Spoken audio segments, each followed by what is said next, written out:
On est prisonnier de cette injonction. Il faut tout le temps être positif, aller de l'avant, accomplir, mettre de côté ses états d'âme, ses émotions. Si on se rend compte à quel point tout ça crée un carcan, le problème de la positivité, c'est que ça oublie qu'un être humain, des fois, il a besoin de juste avoir une épaule ou poser la tête. Que des fois, juste de dire « j'ai mal, j'ai peur, je souffre », ça fait du bien. Il y a des moments, il faut que je m'écoute. Et puis, il y a un moment, si je m'écoute, je ne peux plus avancer. Parce que les doutes, les problèmes, on peut se regarder le nombril en permanence. Donc, à un moment, il faut juste y aller. Il faut juste foncer. J'ai demandé à Fabrice. Bonjour, bienvenue dans J'ai demandé à Fabrice. Je suis Fabrice Midal, philosophe et fondateur de Réseau L'École de Méditation, auteur de très nombreux livres, dont Foutez-vous la paix, Suis-je hypersensible et Les 5 portes. Bonjour Rebecca. Bonjour Fabrice. Alors de quoi on va parler dans cet épisode ? Alors aujourd'hui, on va parler de la positivité toxique. On ressent tous ce poids, cette injonction à devoir aller de l'avant, voir les choses toujours du bon côté, rester optimiste. Et face à ça, on dirait qu'il y a deux visions qui s'opposent. Une vision qui dit on en a besoin en fait de cet état d'esprit positif pour avancer. Et une autre vision qui dit non mais on n'en peut plus en fait. La réalité est beaucoup plus complexe que ça. Donc vos petites phrases, on les balaye. Avoir un esprit positif, c'est pas cette injonction à la positivité, c'est elle qui est toxique. Je crois que c'est vraiment important de repérer, pour chacun d'entre nous, si on prend vraiment le temps, c'est ça que je propose qu'on va commencer à faire dans cet épisode. Si vous prenez le temps de voir comment, sans peut-être même vous en rendre compte, on est prisonnier de cette injonction, il faut tout le temps être positif, aller de l'avant, accomplir, mettre de côté ses états d'âme, ses émotions. Si on se rend compte à quel point tout ça crée un carcan, alors ça devient... on voit bien que le problème, c'est pas d'être positif, c'est pas d'aller de l'avant. C'est pas de parier pour l'amour, pour la vie, pour le bonheur. Personne n'est là pour dire qu'il faut être de plus en plus sombre. Mais l'injonction à la positivité est au fond entièrement fondée sur la peur de la vie, la peur des épreuves et une méconnaissance abyssale de la manière dont un être humain se déploie dans la vie. Et je crois que c'est ça que le regard d'un philosophe peut apporter à cette question. Alors c'est une question vraiment intéressante, parce qu'on pourrait croire qu'aujourd'hui on parle beaucoup de cette tyrannie, de la positivité, il faut que tout soit positif, il ne faut pas avoir d'état d'âme. On voit beaucoup ça aujourd'hui s'imposer partout. Mais en fait, toute l'histoire de la philosophie ne cesse de dénoncer ce piège. Toute la philosophie comprend que la vie implique des crises. Au fond, c'est ça ce dont on parle. Toute vie, toute croissance implique des crises. J'apprends à marcher, je tombe, j'ai peur de ne pas y arriver. Alors moi, je ne me souviens pas du tout quand j'ai appris à marcher, mais je me souviens quand j'ai appris à nager ou quand j'ai appris à faire du vélo.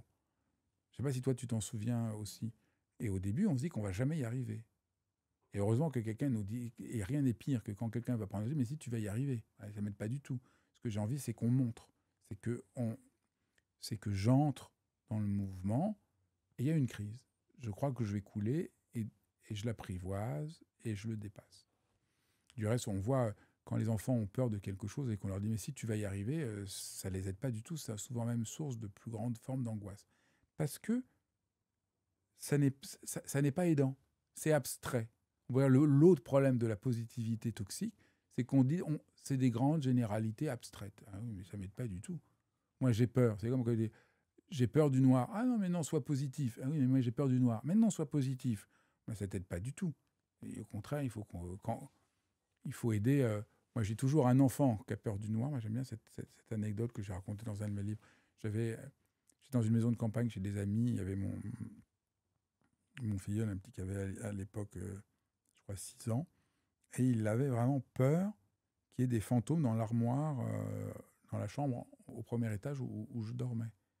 Et il avait vraiment peur. Et donc, on peut dire, mais non, il n'y a pas de fantôme. Alors moi, je lui ai dit qu'à mon avis, la réponse la plus loin de la positivité toxique, je lui ai dit, il était dans son lit, je suis venu avec une lampe de poche, je lui ai dit, on va aller regarder. Il était terrorisé. Je lui ai dit, on va aller regarder. Je lui ai tenu la main, je le sécurisais. Et en même temps, il était excité. Il y avait un mélange, non, non, non, oui, oui, oui, non, non, non. Et avec la lampe, je lui ai dit, n'inquiète pas, si le fantôme est là, je serai là, je te défendrai. Et on est monté, on a regardé. On a regardé partout avec la lampe, et il n'y a pas de fantôme, il était complètement rassuré. Parce qu'il a fait l'épreuve. Parce qu'on a besoin de faire l'épreuve. Et voilà. Tandis que en fait, c'est ça, l'horreur de la positivité toxique, c'est je dois être positif, et donc je ne m'autorise pas à reconnaître la difficulté que j'ai, donc je ne peux plus rien traverser. C'est la logique de l'impuissance. C'est ça qu'il faut réussir à montrer, qui semble paradoxal. Si je suis positif, là je vais aller de l'avant. Si je suis négatif, je ne vais pas avancer. Mais ce n'est pas du tout comme ça que ça fonctionne. La vie, on apprend, on tâtonne. Voilà, on prépare notre entretien. À un moment, ah non, c'est pas bien, on n'a pas le thème, on reprend. Donc, et on est réellement, disons, vers la vie, positif dans le sens qu'on est vers la vie, parce qu'on accepte que la vie est faite de tensions, de crises, d'incertitudes, et que c'est ça qui est formidable. Donc, au fond, la tyrannie de la tyrannie de la positivité propre à notre temps est une interdiction à être vivant. C'est ça qu'il faut réussir à entendre. Mais ça va s'éclairer avec les témoignages et les questions que tu as reçus, qui sont formidables. Alors pour illustrer cette injonction à la positivité, il y a le témoignage de Dalia qui a vécu un Covid long. Et quand elle en a fait part à son amie, celle-ci lui a dit que elle était forte et que tout allait très bien se passer. Sauf que dans l'état où elle était, elle l'a très très mal vécu. Elle a eu cette impression que finalement, ce qu'elle était en train de vivre, la période difficile qu'elle traversait, tout ça, ça comptait pas vraiment en fait. Elle a eu l'impression que son amie lui enlevait totalement son expérience, que finalement, les douleurs, la peur de mourir, ça passait un peu sous la trappe. Ce que je trouve vraiment passionnant dans le témoignage, c'est que sa demande, c'est d'être entendu. Là, on a un point vraiment décisif. Le problème de la positivité, c'est que ça oublie qu'un être humain, des fois, il a besoin de juste avoir une épaule ou poser la tête. Que des fois, juste de dire « j'ai mal, j'ai peur, je souffre », ça fait du bien. Donc c'est vraiment la négation de l'expérience humaine fondamentale. Et on voit là, très bien dans cet exemple, la violence extrême de la positivité. C'est une violence. Parce que devant une souffrance, il faut juste partager la souffrance. Je crois que c'est vraiment la chose la plus humaine et fondamentale. Devant quelqu'un qui souffre, ce que la personne a besoin, c'est pas de conseils, c'est juste qu'on reste là et qu'on partage sa peine. Donc on voit bien que la positivité ici, c'est le refus de partager la peine de l'autre. Donc c'est vraiment... oui, donc c'est la négation de toute amitié, de toute relation véritable. Être en relation, c'est juste partager la peine de l'autre. Et on a beaucoup de mal avec ça. Parce qu'on veut faire quelque chose. Donc on se sent coupable. Et c'est ça qu'il nous faut apprendre. C'est vraiment une attitude très méditative. Je suis avec ce qui se passe, pleinement là, chaleureux, bienveillant, accueillant. Et cette attitude-là, que les gens apprennent à méditer, ils apprendraient à développer ça. Donc du coup, ils sont terrorisés. Donc l'amie, c'est pas que c'est une mauvaise personne, elle ne sait pas comment faire pour accueillir la douleur de son ami. Donc elle se réfugie dans la positivité parce qu'elle peut pas faire, elle a l'impression qu'elle doit faire quelque chose. Vous voyez, c'est ça un peu l'illusion. On doit faire quelque chose. Il faut être positif parce qu'il faut faire quelque chose. Mais des fois, justement, ce que notre monde oublie, c'est qu'il ne faut rien faire. Il faut juste être avec. C'est très, très important. Et il y a une puissance très profonde de guérison quand on est avec quelqu'un, pour de bon. Le fait d'être avec quelqu'un qui souffre, qui panique, qui est en souffrance, c'est notre attitude qui est positive. En fait, la vraie positivité, mais j'aime pas le mot positivité, mais disons la vraie attitude qui favorise la vie. Je préfère parler comme ça, mais disons entre nous, là, comme ça, positive, dans le sens favoriser la vie, eh ben, la vraie attitude, elle se manifeste par notre qualité d'être, par notre présence. Tu sens que j'ai confiance. Tu sens, voilà, c'est ça qu'elle doit faire, l'amie. Tu souffres un Covid long, je dis rien, j'écoute, mais par ma présence, je te montre que la vie peut triompher. Et c'est ça qui devient positif. C'est mon attitude qui le montre. Tandis que là, en fait, il y a une disjonction. Je te dis qu'il faut être positif et qu'il faut être forte, mais en fait, ce que je te dis en réalité, c'est que je ne veux pas me relier à toi, je ne veux pas me rencontrer ce qui se passe. Donc, au fond, je suis extraordinairement négative, en fait. Je suis animé par la peur. J'ai peur. Je te dis, tout va aller bien parce que j'ai peur. Donc, ce n'est pas du tout positif. Donc, la positivité toxique, c'est en fait une fausse positivité. Et notre monde est entièrement prisonnier de cette positivité toxique qui est absolument dégueulasse parce qu'elle est entièrement en réalité négative et qu'elle est absolument tordue et perverse parce qu'elle se présente comme positive alors qu'elle est entièrement sombre.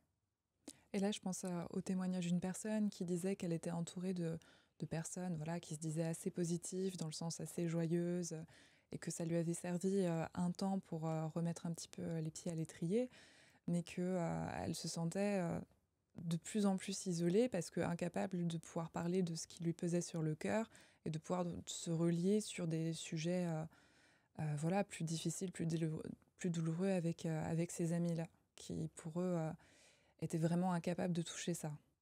Moi, je trouve que pour parler de la vie, il y a deux métaphores qui sont précieuses. Le capitaine d'un navire ou le jardinier. Tu es jardinier, tu vas dans ton jardin et tu vois qu'il y a une maladie qui est en train d'attaquer tes plantes. Est-ce que reconnaître qu'il y a une maladie, c'est positif ou négatif ? Ah bah c'est positif, comme ça on peut faire quelque chose. Ben voilà. Mais dans notre monde, on nous fait croire que c'est négatif. C'est ça qui est monstrueux. C'est pas du tout positif. Être positif, ça veut dire être vraiment pour favoriser la vie là où elle est, se relier à elle, la rencontrer. Et donc, cet autre témoignage, au début, on est content parce que les gens ont un peu d'allant, mais très vite, on se rend compte que c'est faux, c'est fabriqué, et c'est animé d'une haine du réel. C'est très important. La positivité aujourd'hui, le plus souvent, cache la peur d'une vraie rencontre et la haine du réel. Et donc, c'est traumatisant. En fait, il y a quelque chose de traumatique, dans un sens ordinaire, mais il y a quelque chose de traumatique de la positivité. Pourquoi traumatique ? Parce que tu n'es pas autorisé à rencontrer ce qui fait question pour toi. Donc, tu es obligé de te bloquer. Tu es obligé de te dissocier. Non, le traumatisme repose sur la dissociation. Il y a moi, comme je suis, et je me coupe de ce que je sens.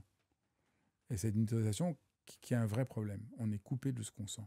Donc la positivité devient traumatique parce qu'elle m'impose de me couper de la vie, de ce que je sens, du réel.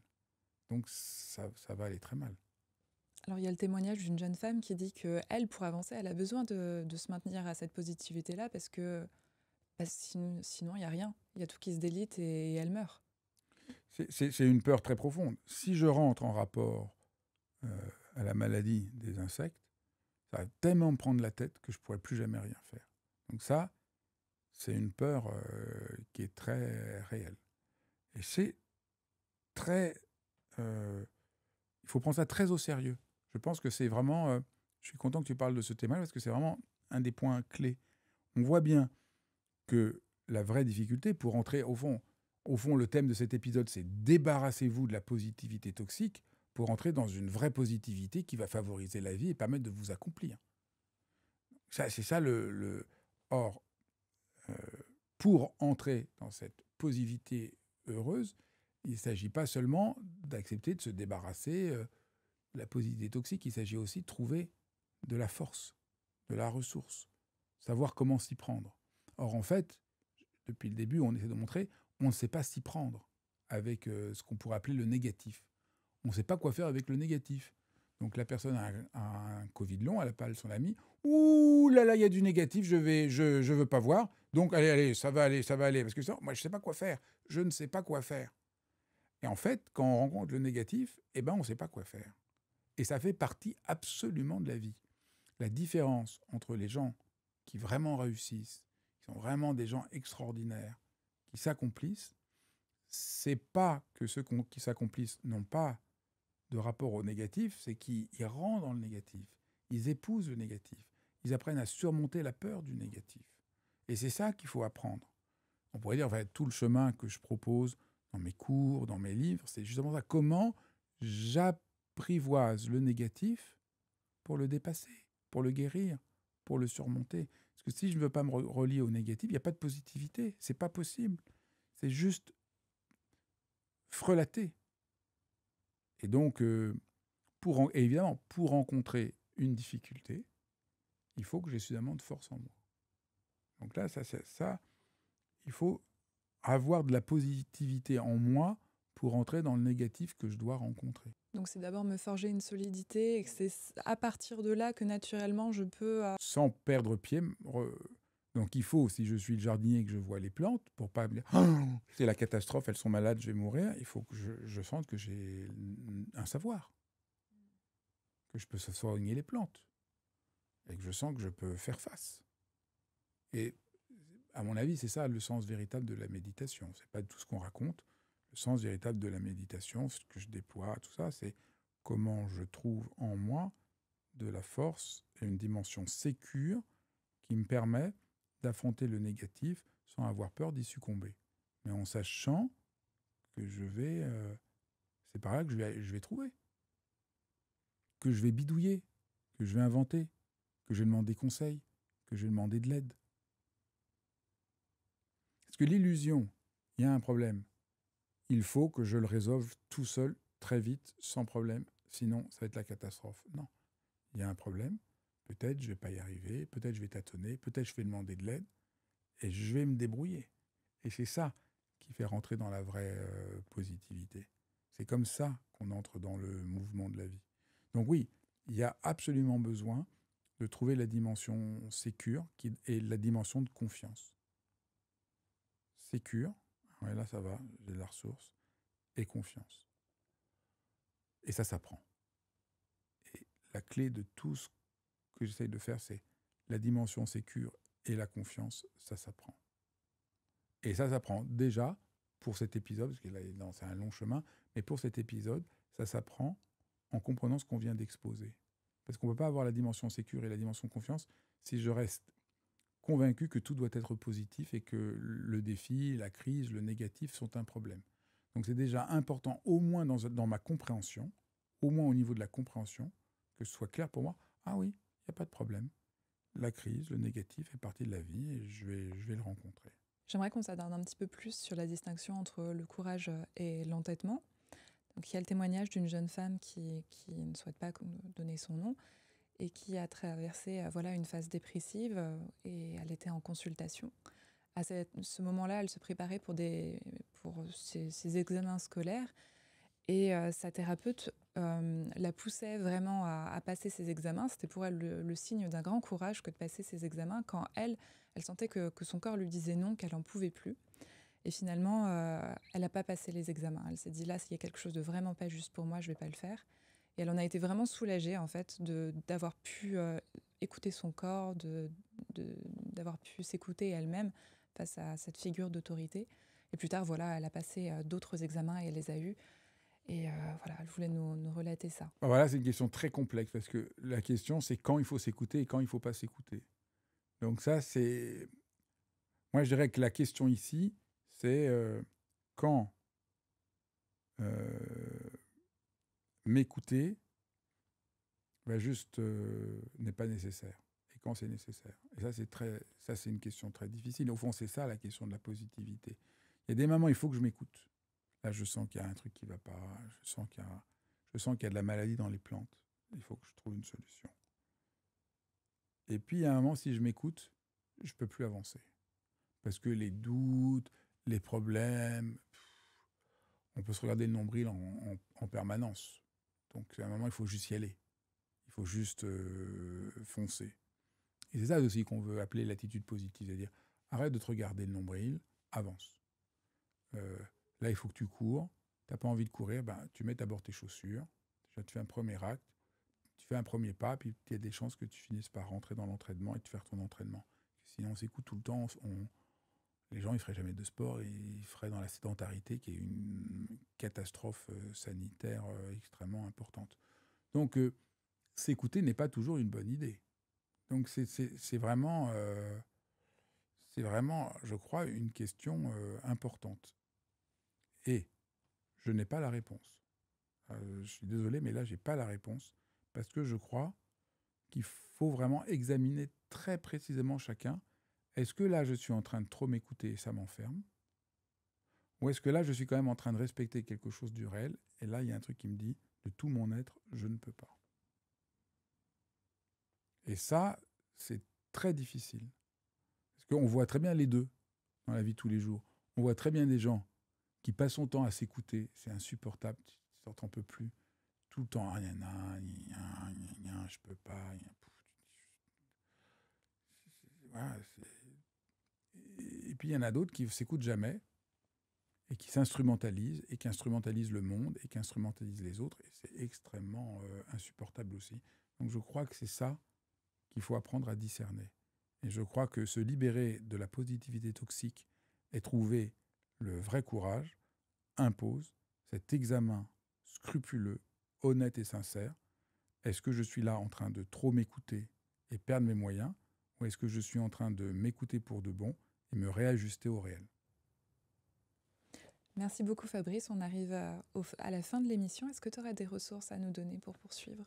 Là, je crois que ce qu'on a parlé vraiment, c'est comment on apprend à s'écouter sans que ça devienne égocentrique, sans que ça nous paralyse. Et ça, c'est ce que les gens ne nous a pas appris. Ce que les gens ne savent pas faire parce qu'on ne nous a pas appris. Ça, c'est vraiment l'art, pour moi, de la méditation. C'est très, très important. Il faut apprendre à rencontrer ce qui se passe sans que ça nous enfonce, sans qu'on perde nos moyens, mais que ça nous donne de la force. Et ça, c'est la définition de la méditation. Donc, je pourrais vraiment encourager tout le monde à s'engager dans la méditation. Alors, il y a Mon que sais-je sur la méditation, La méditation pour les nuls que j'ai présenté, qui sont deux ouvrages un peu classiques pour découvrir la méditation.